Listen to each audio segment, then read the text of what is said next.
আকাশবাণী কলকাতা। স্থানীয় সংবাদ পড়ছি ধৃতি সেন শর্মা। বিশেষ খবর হল, প্রয়াত প্রাক্তন প্রধানমন্ত্রী ড মনমোহন সিং এর শেষকৃত্য হবে আগামীকাল। অন্তিম যাত্রা শুরু হবে সকাল 9:30টায় নতুন দিল্লিতে কংগ্রেস সদর দপ্তর থেকে। জনগণের শেষ শ্রদ্ধা নিবেদনের জন্য আজ দিল্লিতে তার বাসভবনে শায়িত রাখা হয়েছে মরদেহ। রাষ্ট্রপতি, উপরাষ্ট্রপতি, প্রধানমন্ত্রী সহ পশ্চিমবঙ্গের রাজ্যপাল, মুখ্যমন্ত্রী এবং বহু বিশিষ্ট ব্যক্তি তার মৃত্যুতে শোক প্রকাশ করেছেন। মুখ্যমন্ত্রী আগামী সোমবার সন্দেশখালী সফরে যাচ্ছেন। সর্বভারতীয় স্তরে প্রতিযোগিতার ক্ষেত্র তৈরির লক্ষ্যে রাজ্য সরকারি এবং সরকারি সাহায্যপ্রাপ্ত সমস্ত প্রাথমিক বিদ্যালয়ে সেমিস্টার পদ্ধতিতে পরীক্ষা নেওয়ার সিদ্ধান্ত নেওয়া হয়েছে। পুরুলিয়ার বান্দোয়ানের রাইকার জঙ্গল ছেড়ে বাঘিনীর জিনাত মানবাজারের সোনাঝুরি জঙ্গলে আশ্রয় নিয়েছে। বাংলা মহিলাদের সিনিয়র একদিনের ক্রিকেট ট্রফির ফাইনালে। আসছি বিস্তারিত খবরে। প্রয়াত প্রাক্তন প্রধানমন্ত্রী ড মনমোহন সিং এর শেষকৃত্য হবে আগামীকাল। অন্তিম যাত্রা শুরু হবে আগামীকাল সকাল 9:30টায় নতুন দিল্লিতে কংগ্রেসের সদর দপ্তর থেকে। কংগ্রেসের সাধারণ সম্পাদক কেসি বেণুগোপাল সমাজ মাধ্যমে জানিয়েছেন, প্রাক্তন প্রধানমন্ত্রীর নশ্বর দেহ আজ দিল্লিতে তাঁর বাসভবনে জনগণের শেষ শ্রদ্ধা নিবেদনের জন্য শায়িত রাখা হয়েছে। আগামীকাল সকালে মরদেহ নিয়ে যাওয়া হবে কংগ্রেস দপ্তরে। সেখানে দলীয় কর্মী ও জনগণ তাঁর প্রতি শেষ শ্রদ্ধা নিবেদন করতে পারবেন। তারপর শুরু হবে শোকযাত্রা। পূর্ণ রাষ্ট্রীয় মর্যাদায় শেষকৃত্য সম্পন্ন হবে। প্রাক্তন প্রধানমন্ত্রীর মৃত্যুতে 7 দিনের রাষ্ট্রীয় শোক পালন করা হচ্ছে। বাতিল করা হয়েছে সমস্ত সরকারি কর্মসূচি। শেষকৃত্যের দিন সমস্ত কেন্দ্রীয় সরকারি এবং রাষ্ট্রায়ত্ত সংস্থায় অর্ধদিবস ছুটি ঘোষণা করা হয়েছে। কেন্দ্রীয় মন্ত্রিসভা প্রাক্তন প্রধানমন্ত্রী মনমোহন সিং এর প্রয়াণে গভীর শোক প্রকাশ করেছে। মন্ত্রিসভার বৈঠকে গৃহীত শোক প্রস্তাবে ড সিং এর স্মৃতির প্রতি শ্রদ্ধা জানিয়ে বলা হয়েছে, দেশ একজন বিশিষ্ট রাষ্ট্রনেতা, প্রখ্যাত অর্থনীতিবিদ এবং বিশিষ্ট এক নেতাকে হারালো। জাতীয় জীবনে তার যথেষ্ট প্রভাব ছিল।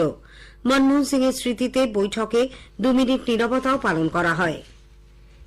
প্রাক্তন প্রধানমন্ত্রী ড মনমোহন সিং এর প্রতি শ্রদ্ধা নিবেদন করেছেন রাষ্ট্রপতি দ্রৌপদী মুর্মু, উপরাষ্ট্রপতি জগদীপ ধনকর এবং প্রধানমন্ত্রী নরেন্দ্র মোদী। নতুন দিল্লিতে ড সিং এর বাসভবনে আজ তারা পুষ্পার্ঘ্য অর্পণ করে শ্রদ্ধা জানান। বিভিন্ন রাজ্যের রাজ্যপাল ও মুখ্যমন্ত্রীরাও প্রাক্তন প্রধানমন্ত্রীর প্রয়াণে শোক ব্যক্ত করেছেন। পশ্চিমবঙ্গের রাজ্যপাল ড সিভি আনন্দ বোস তার শোকবার্তায় মনমোহন সিং এর স্মৃতিচারণা করে বলেছেন, Dr. Manmohan Singh gave an article in which he described my humble self as an inspired civil servant. I have tremendous respect for him. He was a man who stood apart. He had a soul which is different from others. I respect him, I love him. পশ্চিমবঙ্গের মুখ্যমন্ত্রী মমতা ব্যানার্জিও তার সঙ্গে কাজ করার অভিজ্ঞতার কথা উল্লেখ করে গভীর শোক প্রকাশ করেছেন। প্রবীণ কংগ্রেস নেতা প্রাক্তন সাংসদ প্রদীপ ভট্টাচার্য মনমোহন সিং এর প্রয়াণে গভীর শোক প্রকাশ করে বলেছেন, তিনি অনন্য সাধারণ ব্যক্তিত্বের অধিকারী ছিলেন। প্রবীণ কংগ্রেস নেতা অধীর রঞ্জন চৌধুরী মনমোহন সিং এর প্রয়াণে গভীর শোক প্রকাশ করেছেন। এক শোকবার্তায় প্রদেশ কংগ্রেস সভাপতি শুভঙ্কর সরকার বলেছেন, ড মনমোহন সিং ছিলেন জ্ঞানের, ঐক্যের ও সেবার এক উচ্চ স্তম্ভ। প্রদেশ কংগ্রেস কার্যালয়ে কলকাতার বিধান ভবনে আজ প্রয়াত প্রাক্তন প্রধানমন্ত্রীর প্রতি শ্রদ্ধা জ্ঞাপন করা হয়। ড মনমোহন সিং এর প্রতিকৃতিতে মালা দিয়ে শ্রদ্ধা জানান প্রবীণ কংগ্রেস নেতা প্রাক্তন সাংসদ প্রদীপ ভট্টাচার্য, প্রদেশ কংগ্রেস নেতা পার্থ ভৌমিক সহ নেতৃবৃন্দ। প্রাক্তন প্রধানমন্ত্রী ও বিশিষ্ট অর্থনীতিবিদ ড মনমোহন সিং এর প্রয়াণে সিপিআইএম গভীর শোক প্রকাশ করেছে।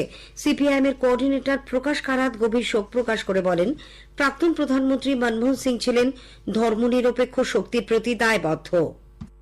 The passing away of Dr. Manmohan Singh, the country has lost a distinguished leader and eminent economist who served in various capacities, implemented certain measures and policies for the welfare of the people, which was fully backed by the left parties who were supporting the government then. CPIM এর polit ব্যুরোর সদস্য রাজ্য সম্পাদক মোহাম্মদ সেলিম শোক জ্ঞাপন করে বলেছেন, আত্মপ্রচার বিমুখ মনমোহন সিং অত্যন্ত সরল জীবন যাপন করতেন। প্রাক্তন প্রধানমন্ত্রী ও বিশ্বভারতীর প্রাক্তন আচার্য ড মনমোহন সিং এর প্রয়াণে পৌষ মেলার বিনোদন মঞ্চের যাবতীয় অনুষ্ঠান বাতিল করা হয়েছে, তবে পৌষ মেলা যথারীতি চলবে। নদিয়া জেলা প্রশাসনের পক্ষ থেকে প্রাক্তন প্রধানমন্ত্রীর প্রয়াণে ভাষা উৎসব ও মেলা বন্ধ রাখা হয়েছে। আজ থেকে তা হওয়ার কথা ছিল, পরে আবার কবে মেলা হবে প্রশাসনের পক্ষ থেকে তা জানিয়ে দেওয়া হবে। উল্লেখ্য 92 বছর বয়সে প্রাক্তন প্রধানমন্ত্রী ডক্টর মনমোহন সিং গত সন্ধ্যায় দিল্লির All India Institute of Medical সায়েন্সেসে শেষ নিঃশ্বাস ত্যাগ করেন। দীর্ঘদিন তিনি বার্ধক্যজনিত অসুস্থতায় ভুগছিলেন। বাড়িতেই তিনি সংজ্ঞা হারান। রাত 8টা নাগাদ এইমসের জরুরি বিভাগে তার চিকিৎসা শুরু হয়, কিন্তু সমস্ত চেষ্টা ব্যর্থ করে দিয়ে রাত 9:51 নাগাদ শেষ নিঃশ্বাস ত্যাগ করেন তিনি।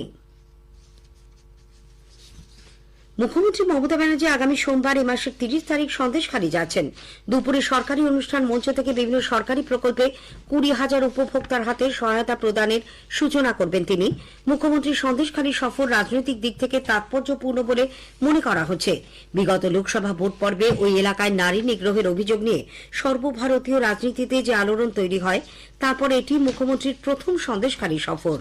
আগামী 2রা জানুয়ারি নবান্ন সভাঘরে তিনি রাজ্য স্তরের প্রশাসনিক বৈঠকে বসবেন বলেও মুখ্যমন্ত্রী জানিয়েছেন। অভিষেক বন্দ্যোপাধ্যায়ের নাম করে তোলাবাজির চেষ্টার অভিযোগের প্রেক্ষিতে কলকাতার এমএলএ হস্টেলের সুপারকে তদন্ত করে রিপোর্ট জমা দিতে রাজ্য বিধানসভার অধ্যক্ষ বিমান বন্দ্যোপাধ্যায় নির্দেশ দিয়েছেন। অধ্যক্ষ আজ সাংবাদিকদের জানান, একই সঙ্গে পুলিশের কাছ থেকেও এ ব্যাপারে তিনি তথ্য চেয়েছেন। বিজেপি বিধায়কের সুপারিশে অভিযুক্তদের হস্টেলের ঘর দেওয়া হয়েছে বলে বিধানসভার নথিতে উল্লেখ রয়েছে। স্থানীয় সংবাদ শুনছেন আকাশবাণী কলকাতা কেন্দ্র থেকে। আমাদের সংবাদ শোনা যাবে ইউটিউব চ্যানেল আকাশবাণী সংবাদ বাংলা, ফেসবুক ও ইনস্টাগ্রাম আকাশবাণী সংবাদ কলকাতা এবং এক্স হ্যান্ডেল AIR নিউজ কলকাতাতেও। এখন বিজ্ঞাপন, পরে রয়েছে বাকি খবর। আলু চাষে প্রধান শত্রু নাভি ধসা। এর বিরুদ্ধে দীর্ঘস্থায়ী সুরক্ষা মানে চাই সঠিক সময় বায়ারের ইনফিনিটো। আলু লাগানো 40 থেকে 45 দিনের মধ্যে অবশ্যই ইনফিনিটো প্রয়োগ করুন এবং নিশ্চিন্তে থাকুন। সর্বভারতীয় স্তরে প্রতিযোগিতার ক্ষেত্র তৈরির লক্ষ্যে রাজ্যের সরকারি এবং সরকারি সাহায্যপ্রাপ্ত সমস্ত প্রাথমিক বিদ্যালয়ে সেমিস্টার পদ্ধতিতে পরীক্ষা নেওয়ার সিদ্ধান্ত হয়েছে। প্রাথমিক শিক্ষা পর্ষদের সভাপতি গৌতম পাল আজ সাংবাদিকদের বলেন, আগামী শিক্ষাবর্ষ থেকে নতুন এই পদ্ধতি চালু হবে। নতুন পদ্ধতিতে একটি শিক্ষাবর্ষকে দুভাগ করে প্রথম থেকে পঞ্চম শ্রেণী পর্যন্ত পড়ুয়াদের নিয়ে জুন মাসে 40 নম্বরের এবং জুলাই থেকে ডিসেম্বরের মধ্যে দ্বিতীয় সেমিস্টারে 60 নম্বরের পরীক্ষা নেওয়া হবে। 2026-এ প্রাথমিকের পাঠ্যক্রমেও বদল আসবে বলে গৌতমবাবু জানান। পাশাপাশি আগামী শিক্ষাবর্ষ থেকে সেমিস্টার পরীক্ষার প্রশ্নপত্র বিদ্যালয়ের শিক্ষক শিক্ষিকাদের পরিবর্তে পর্ষদই করবে বলে পর্ষদ সভাপতি জানিয়েছেন। সারা রাজ্যে একই প্রশ্নপত্রে পরীক্ষা নেওয়া হবে। উল্লেখ্য, উচ্চ মাধ্যমিক স্তরে ইতিমধ্যে এই পদ্ধতিতে পরীক্ষা গ্রহণ শুরু হয়েছে।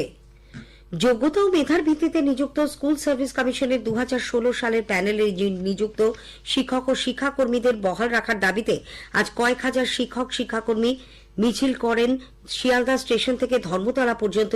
পরে রানী রাসমণি রোডে এসে লাগাতার অবস্থান শুরু করেছেন তারা।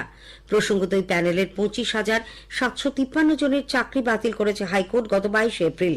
বর্তমানে সুপ্রিম কোর্টে বিচারাধীন এই মামলায় আপাতত স্থগিতাদেশ রয়েছে।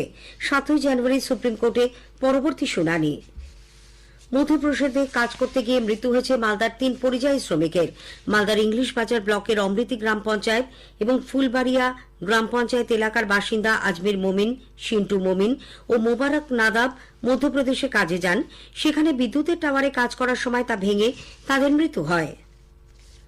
পুরুলিয়ার বান্দোয়ানের রাইকার গভীর জঙ্গলে আশ্রয় নেওয়া বাঘিনী জিনাত ওই জঙ্গল ছেড়ে পাড়ি দিয়েছে মানবাজার বনাঞ্চলের ডাঙ্গরডি এলাকায়।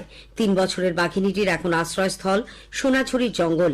শিমলিপাল থেকে আসা ব্যাঘ্র প্রকল্পের আধিকারিকরা আজ সকালে রেডিও সিগন্যালের মাধ্যমে তার সর্বশেষ হাল হকিকত জানতে পারেন।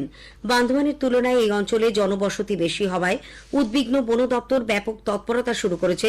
ব্লক প্রশাসনের পক্ষ থেকে বুরুডি, বোরো, ধরমপুর ও ডাঙ্গরডি গ্রামে প্রচার চালিয়ে মানুষকে সাবধান করা হচ্ছে। মহকুমা পুলিশ আধিকারিক বরুণ বৈদ্য এলাকায় গেছেন।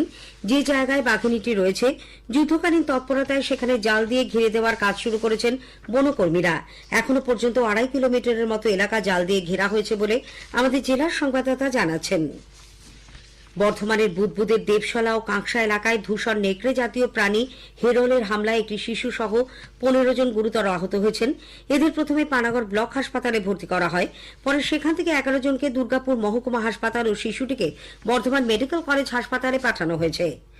মালদার চাঁচল 2 নম্বর ব্লকের মালতীপুরে আমবাগানের মধ্য থেকে যে অর্ধদগ্ধ মৃতদেহটি উদ্ধার হয় তার পরিচয় এখনো জানা যায়নি। স্থানীয় বাসিন্দাদের অনুমান মৃতদেহটি কোনো মহিলার। তাকে ধর্ষণ ও খুন করে প্রমাণ লোপাটের জন্য পুড়িয়ে দেওয়া হয়। পুলিশ আতপোড়া দেহের অংশ ময়না তদন্তে পাঠিয়েছে। তিন দফা দাবিতে উত্তরবঙ্গের Phulbari border truck owners association আগামী রবিবার থেকে আমরণ অনশনের ডাক দিয়েছে। শিলিগুড়ি জার্নালিস্ট ক্লাবে আজ এক সাংবাদিক সম্মেলনে একথা জানানো হয়। বাংলা মহিলাদের সিনিয়র একদিনের ক্রিকেট ট্রফির ফাইনালে রাজকোটে আজ সেমিফাইনালে তারা 6 উইকেটে গতবারের চ্যাম্পিয়ন রেলওয়েজকে হারিয়ে দেয়। যাদবপুরের কিশোর ভারতী ক্রীড়াঙ্গনে আজ আইএসএল ফুটবলে মোহামেডান স্পোর্টিং ওড়িশা এফসির মুখোমুখি। একটু আগে পাওয়া খবরে জানা গেছে খেলা গোলশূন্য। শেষ করার আগে স্থানীয় সংবাদের বিশেষ কিছু অংশ আরও একবার। প্রয়াত প্রাক্তন প্রধানমন্ত্রী ডক্টর মনমোহন সিং এর শেষকৃত্য হবে আগামীকাল। অন্তিম যাত্রা শুরু হবে সকাল 9:30টায় নতুন দিল্লিতে কংগ্রেসের সদর দপ্তর থেকে।